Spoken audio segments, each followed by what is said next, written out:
Appreciate the good spirit of God in this house this morning. I don't count it lightly, I count it a privilege.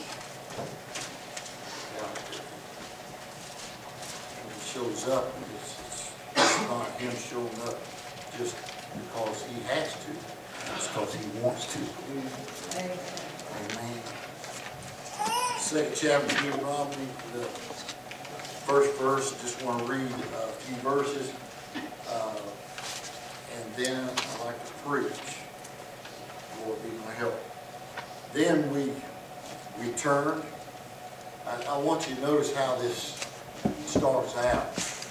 This is 2017, not 2016. It's a new beginning. It's a new start. Then we turned and took our journey into the wilderness by the way of the Red Sea, as the Lord spake unto me, and we compassed Mount Seir of many days. And the Lord spake unto me, saying, Ye have compassed this mountain long enough. Turn you northward. And commanded though the people, saying, We are to pass through the coast of your brethren, the children of Esau, which dwell in Seir. And they shall be afraid of you. Take ye good heed unto yourself thereof. Meddle not with them, for I will not give you of their land, no, not so much as a foot breadth, because I have given Mount Seir unto Esau for a possession. Ye shall buy meat of them for money, that ye may eat. And ye shall also buy water of them for money, that ye may drink. And the Lord thy God hath blessed thee in all the works of thy hand. He knoweth thy walking through this great wilderness, these 40 years. The Lord thy God hath been with thee, and thou hast lacked nothing. Read to the 7th verse. I just want to title my thought this morning, Going Around in Circles. Do you ever feel like you're just going around in circles and getting nothing done? Heavenly Father, as we come to you as humbly as we can this morning, we appreciate what you have done this morning in our service. We appreciate your spirit. Appreciate the desire that we have to do better than we did last year. And Father, I ask you, Lord, as we begin this year, Lord, we pray that we'll have a new excitement, a new story that we've never had before. In Jesus' name we pray. Amen. I want to make note that the children of Israel, and as they begin to compass the mountain, I want you to understand that when he told them to go northward, they kept going around the mountain, around the mountain, around the mountain. And it wasn't just a few days. It wasn't just a week. It wasn't just a couple of weeks. But the Bible said 40 years. That's kind of sad, isn't it? Just going in circles for years. And to understand, to get this picture, that from where they was going around at the mountain and where they needed to go was only 11 miles. But they let 11 miles stand in the way of them getting there. I want you just to look for just a moment of time. God, help me. The outside world has kept them from moving in a different direction. Anytime you see people going around and around, something is holding them with a greater force, and they can't let go. I want to get to the point where the Israelites, not only, you got to understand, when they left the land of Egypt, a land of bondage, and for 40 years they went around this mountain, and understand, not everybody that was with them had left Egypt. They were some that been born as they was going around the mountain. There was some that never knew what it was like to be in bondage. They were just going around the mountain and following one another because they thought that was the thing to do. Not only do you got to understand that they were stuck in a position of not going northward, and only 11 miles could have brought them, and understand that Mount Seir was the outskirts of the promised land. It was the borderline of where they needed to be, but they had to cross over top of something. Listen, and understand that Jacob and Esau, Esau sold the birthright unto Jacob, and the Bible said that God blessed Esau, and Esau, it was his mountain. And he said, don't meddle with them. You just go over across top of it. And understand this, and the reason, oh my God, I got to tell you, they was in the land going around the mountain 40 years, and their shoes never wore out. They didn't want for nothing. They didn't want for water. They didn't want for food. God provided it. But now, it was a time to go over top of the mountain, and things wasn't going to be the same as it was before. Amen. The centrifugal force of the outside kept them on the inside of the circle, going around. Going around. I don't know what it is this morning that's keeping you from going northward. But whatever the force is holding you to the center of the circle, it has become an orbit, of outside of forces dragging you down, and you stood there. I want to know something. If you only knew what the year would hold, would you climb on northward? Oh, I just want to preach a little bit.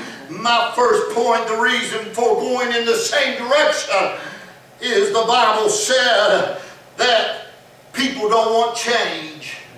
Could you not imagine for 40 years of doing the same old thing? They thought it was the same thing they should do every day. They got up, they started walking around the mountain. 40 years they walked around that mountain.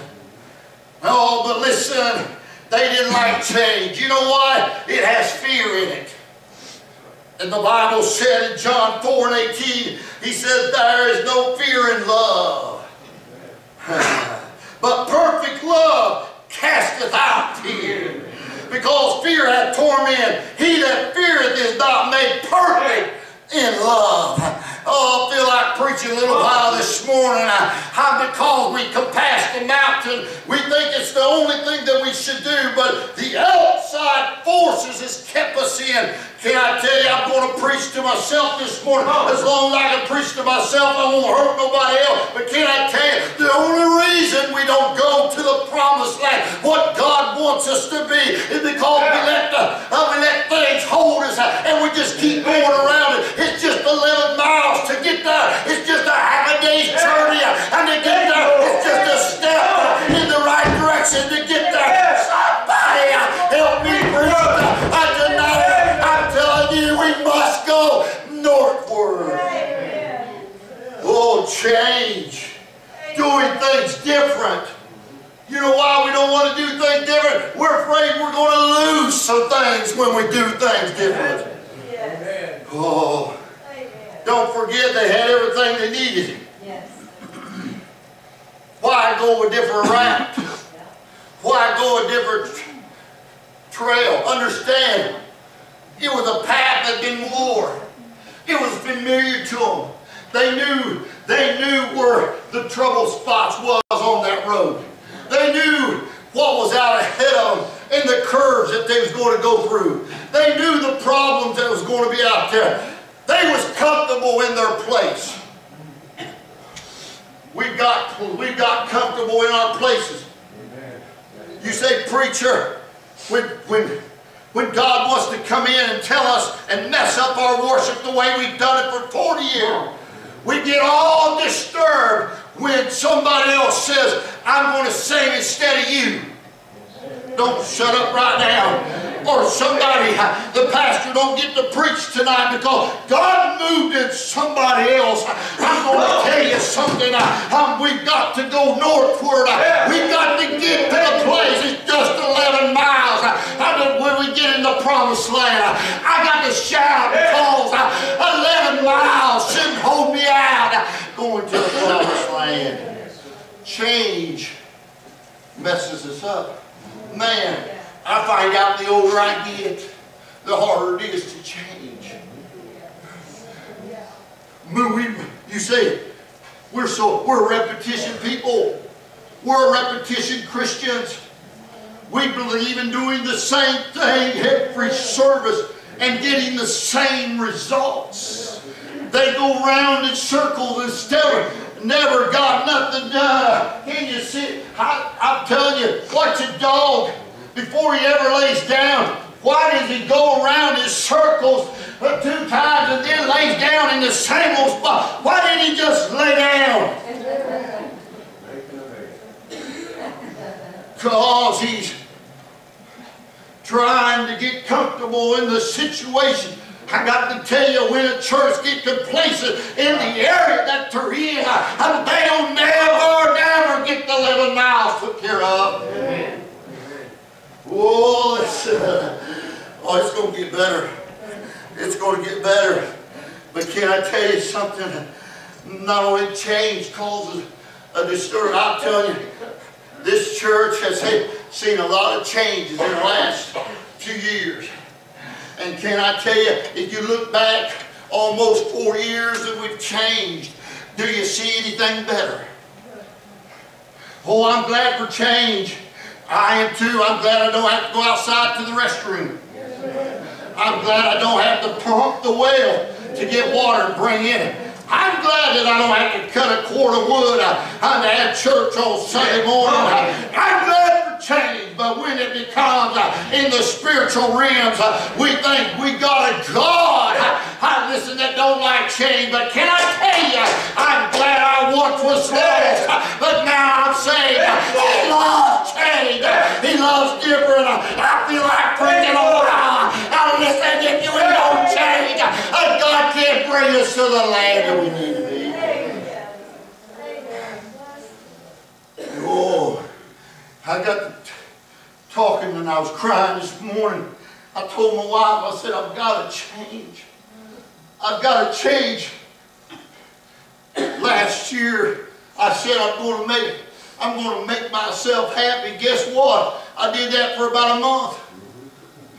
The other 11 months, I was upset. Somebody shout right there because I got used to going in circles. I do it every day. I don't like to change. Change makes me nervous. Change makes me go a different trot or path to trot every day. But I'm telling you, the children of Israel walked 40 years and 11 miles kept them for the promise. Oh, change. Oh, but not only change, but it's a challenge. You see, it was a challenge. Do you understand that the challenge was, oh, now you're going to have to pay for your food. Now you're going to have to get money for your drinks. You're going to have to ask Esau for it. You're going to have to bless Esau for it. Oh, God. Don't you understand where Esau was? Esau sold his birthright. Why should we pay and contribute to Esau? But in Hebrews, he said in Esau, see, I will also bless. Yeah. Woo! Even though we failed, God, somebody better help me preach. Even though we failed and we don't do right, I'm so glad that God will bless the flesh. Thank God for the flesh being blessed. I said thank God for the flesh being blessed. I want this year to be the flesh to be blessed. It's not always the spirit, but the flesh is God. I want that. Hey, I'm going to have something different next year. Hey, did you ever see somebody? I know I got some people say, preacher, I can't wait to hear you get to preach so you can pump me back up and I can live another week. I said, you got to wait for me to pump you back up and quit going around the mountain somebody rise up and said, whoa, I'm going to do different, jump. And when they come back down, they're still going around.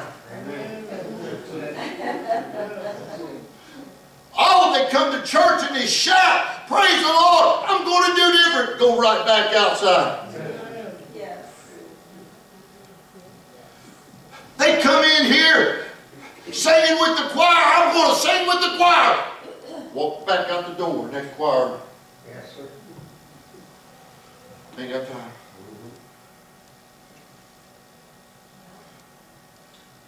Keep going in circles. They're never going nowhere. It's just 11 miles to get you there. Let's just walk it. Oh, it's not an easy walk. No, it's uphill. And by the way, we're going to have to do some sacrificing on the way. We're going to have to get in our pockets and pay for our food. It's not going to be as easy. Now, I'm not talking about 30,000 people. I'm talking about over 500,000 people walking around the hill. They're all following one another. Folks, I'm tired of following one another. I've got Christ in mind. Let's follow Him. Amen. Amen. Should have shouted about right there. But it's a challenge. It's a challenge to go some different way than everybody else. You see, that's why people don't like me, because I don't go with the crowd. You know the fly catcher that you get in the summer, and you take the thumbtack and you put it on the ceiling, and you put a hole in your ceiling because you're tired of the nasty flies, and you pull that thing down.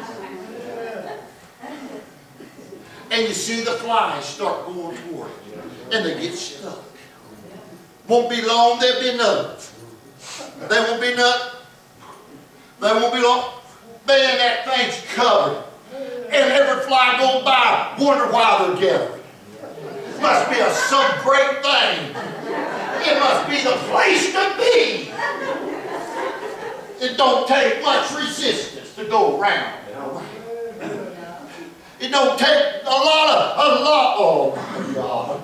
It don't take a lot of knowledge to follow somebody else in the same direction. But can I tell you, God has spoke to my spirit this morning. Somebody here, I listen needs to go in a different direction. There's some people here listening right now. They'll get up and decide they're going to go on over, and then they'll be right back tonight. They'll testify the same old dry testimony. God has been good to me, but I just can't make it. The same old draggy testimony. Ain't got much going for them. Want to drag everybody else with them. They even hate the dogs they're with. But they're in that same direction. This year's a new year. It's a challenge. The challenge is your response. The challenge is, are you going to resist or are you going to go? Folks, I'm telling you, we've got the opportunity with these youth here. Amen. We need to take the challenge. What it takes. The Bible said, He said, meddle not with them. Don't trouble them. When you go into that land, don't stir up no fights. Just go on through. You know why we're not getting where we're doing? You know where I'm going. Some of you smile. It makes me happier preaching. And you know why we can't get places? Because we stop, we meddle. Church people are good meddlers. But wouldn't it be great if we was all going across the same ground? Hey, listen, we've got the cross in mind. Hey, we don't have nothing else in mind. We've got the cross of Jesus Christ in mind. We must get over top of the mountain. We're going through the land of Seir where Esau's at. But Esau's going to give us bread and water. We might have to pay for it, but not only do we want to change, but we don't want the challenge. And see, we miss the chance. We're missing the best chance of life. Right now. We let 1 year go by. I could have been a millionaire last year, but I didn't take the chance.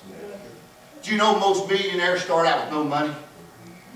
They took a chance. They take a loan. They take a challenge. Oh, that stirs you up, don't it? It's hard, isn't it? Hey, they give everything they got, all that they own, everything. They give it to meet the chance of a lifetime. This is why the children of Israel kept going around. They didn't want to take the chance of losing. Remember, they gave birth in the wilderness to children. They were scared that the children couldn't make the 11-mile trip up the heat. Yes. Amen. They was afraid they was going to lose. That's right. Yeah. Listen, they didn't have to change of garments. They didn't have to buy clothes. They didn't have to buy shoes. I mean, they had it made, but folks, they was worried about getting out of the comfort zone and going. Am I preaching to anybody? Yes. There'll be people right here leave this house that really don't care. That's it. Well, I think we're doing pretty good. Why ain't the seats filled? That's right. Amen. If we was doing good, we'd be building another church. Don't ever get to the place where you think you're doing great. Because you ain't near, you're not near where you need to be. You think about putting something so perfect beside you. I'm going to tell you what, you look awful bad. Huh? I'm talking about a perfect Savior. The children of Israel come across the Red Sea. Hey, they've experienced sometime. And they've experienced of leaving Egypt. They remembered what they lost. They said it would have been better to dwell in Egypt because there were no graves. They remembered that, but they know their children. But the chance of becoming the land that's full of milk and honey.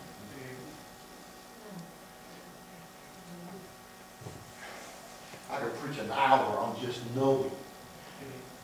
See, we take chances. They said they were taking a chance. But can I tell you, when you're serving God, you're not taking a chance. Somebody help me preach right there. Oh, I'm taking a chance if we do that. I'm taking a chance if we build a church. We're taking a chance. Hey, I'm telling you, I'd rather know that God is in it. We're going up northward. It don't matter. We got one guy with us that's going to make a difference. See, it's not Esau in the midst of the hill that's going to feed us. Now, he represented the flesh. Can I tell you? The money's in your pocket. That's flesh. That's what's going to build us a future. Some of you, hold on, I wish I had a house full. Since we've got the bills paid here, I see the decline in offerings.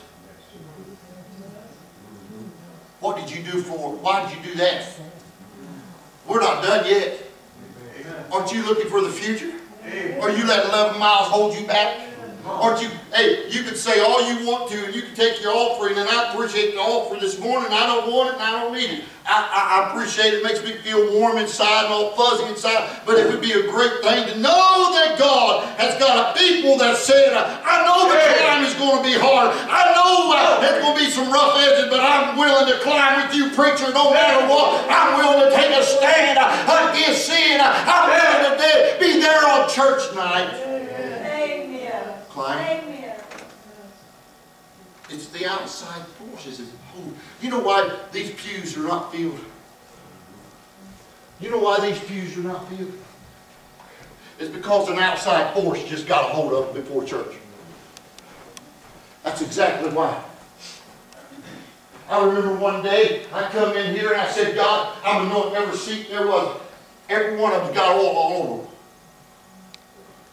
But you know what? I can do that. But they've got to have some people, all the guidance and all the leadance of those children of Israel. When God said, you've compassed it long enough, now go north. Yes. If Moses would have took out and went toward north, and 30 more with him, there's still 500,000 still standing there. Man, I thought you guys were shouting. Man, I was blown away. But I am so glad. Hey, it's a chance. If you ever really want to get, hey, you ever want to get out of your rut? Somebody said, I'd like to have a better house. Well, take a chance. What's your problem? I remember the day Miss Vicky said, we're going to build a new home. I said, are you crazy? She said, you got the money to buy the land. I said, I do, but I don't have no money to build a house. She said, don't worry about it. She said, don't worry about it. Take a chance. She said, hey, look what we're living in. We're living down here on Dean Road. 1-bedroom home, little shack. Man, I didn't want to stay there. I know I can do better. Is it all right if I preach to you, you can do better? I mean, I sat down there in that little 1-bedroom home. I got comfortable. I got satisfied. I didn't have no payment. But that little baby that was born needed another room. You know what she did? She made a deal on the land. And then the banker said, you don't even have enough collateral to get a loan. You ain't even got nothing. You got nothing. Do you understand? She said, I understand. We went out and bought us a brand new color TV to get some credit. I don't know what that TV cost, but it wasn't near what it was one today. Are you with me? We was taking chances at 19 and 20-year-old. We wanted to better our life. I'm telling you, folks, you can walk around in circles and never get nowhere, but God help us to do better than what we are right now. Can I share with you, without boasting too much, we got one of the greatest churches in this area. But I'm going to tell you what, the devil still wants us to go around circles. Tied up in religion. Tied up in socialness. But can I tell you, always wanting 11 miles out of you. Thank you, sis. You're 80-some years old, ain't you? Caleb said. Thank you for thank you. Caleb was the same age you are. Caleb was the same age you are, sis. Come on. I said Caleb was saying, he was still in the crowd. He said, hey, I've compassed this mountain long enough. It's time to climb up it. If an 85-year-old said we can climb the mountain, do I have anybody else in the house saying, let me have this mountain? I'm telling you, give me that 11 miles. Give me that 11 miles. Woo! I gotta be different. I'm tired of going around the circle. Amen. Centrifugal force is holding me there. All the things is pulling me down. I got to get some free of some things this year. I got to take a chance. Can I tell you? Everybody says you don't need to go in debt. You need to go in debt. Go in debt. You want a new home? Go in debt for it. Work for it. Pay for it. You ain't no different than nobody else.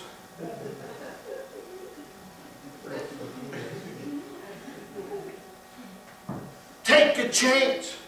Don't settle for a hut. Don't settle for the apartment. Don't settle for the 2-bedroom home. Get you a 4-bedroom home. Hey, God says you can have it. We don't preach our children a vision of hope. We've got to preach to you folks that God is bigger than a hut. Amen. You say you sound like a Pentecostal preacher. It's okay, you ain't preaching. I'm telling you, God is saying, I am the King, I am Lord, and if He's the Lord, and if He sits on high in a kingdom that's rich, why can't He give good gifts to His children? Oh, there goes that prosperity preacher man. If you'd believe it, you just believe it. Somebody said, I don't like it when they say it and claim it. Well, guess what? What do you think faith is? Somebody better shout me down. If you don't say it, you can't believe it.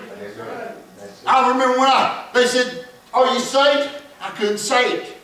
But the very moment I said I was saved is the very moment I confessed Him. The very moment is when I believed. Oh, this is preaching you're not used to, right? They didn't do this in the holiness. Get your money in your bank and pay for it. Yeah, that's fine if you do that. I've done it all my life. But can I tell you, I'm glad my kids are not standing still. I got one. He don't care if he spends $1,000 here or $1,000 there. He's gonna make it happy. And guess what? He don't care how many hours overtime he's got to work to get it. Man, you gotta. Am I preaching to somebody? You've got to suffer to go northward. Are you ready to go northward? You still ready? You can't go with him though. Are you with me, church? I'm telling you, it's a chance you've got to take. I'm telling you, the world says you can't do it, but I can tell you, you can make it. Just take the chance. Man, you don't have to live like that. You don't have to live from day to day. You don't have to live paycheck to paycheck. God still, do you know we're in a generation, listen, we're in a work, the nation is doing better than it's ever done. Back then, you know what my kids make an hour? $30 an hour. Do you know what I made when I started out? $6 an hour. I started that job at $2.50 an hour. Worked my way to $6 an hour. Hallelujah. And at $6 an hour, I was purchasing land and building a brand new home. In 10 years, I paid for that home, paid it off. A guy on Sunday morning, now listen, I'm trying to build your faith and it's already approaching 12 o'clock. I'm going to convince you by 1 o'clock. 10 years we paid that home off, brand new, spanking new home. Guy come on Sunday morning or Sunday evening and said, I want to buy your home. Didn't even have it up for sale.